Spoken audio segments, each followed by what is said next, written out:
আচ্ছা তুই স্কুলের সামনে আসলি কেন? তুই এখন স্কুলের ভিতর যে কি করবি বুঝলাম না। সমস্যার শুরুটা স্কুল থেকেই, সমাধানটা স্কুল থেকেই শুরু হবে। হ্যালো, আপনার মুরগি তো স্কুলে ঢুকছে ভাই, আপনি কয়েকজনকে পাঠায় দেন, আমি উঠে লই। কাউরে পাঠাইতে হবে না, আমি নিজে আইতেছি। আপনার আসার কি দরকার? তোর কি মনে হয় 3টা বছর আমি ওয়েট করছি ওগুলোকে সামনাসামনি কথা কর, আর আমি এই সময় ঘরে বসে থাকবো? তোরা থাক ওই জায়গায়, আমি নিজে আসতেছি। আপনার মুরগি তো ওইদিকে গেছে, আর নতুন মালটা দেখেন ওই যে পিছে খাড়ায় আছে। কেমন আছো সাথী তুমি? আমি তোমার অনেকদিন খুঁজছি। চলো তোমার সাথে আমার একটু কথা আছে।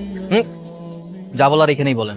এই তুমি আমাকে চিনো না, সাথে কোনো বেয়াদবি করা সাথী। চলো, ও তো ঠিকই বলেছে, আমি আপনার সাথে কোথায় যাব? আমি তোমাকে ভালোবাসি, আমি তোমার বিয়ে করবো। ভালোবাসা? এই 3 বছর ধরে ভালোবাসা কোথায় ছিল? নাজিয়া হত্যা মামলায় তো নিজেকে বিদেশে লুকিয়ে রেখেছিল। ভাই আমি নাজিয়ার হত্যা করিনি। তবে বিদেশে পালিয়ে গেলেন কেন? আর আপনি হত্যা করেছেন কি করেননি সেটা তো দেখবে আইন আদালত। আদালত তো দেখতেছে আমি নির্দোষ।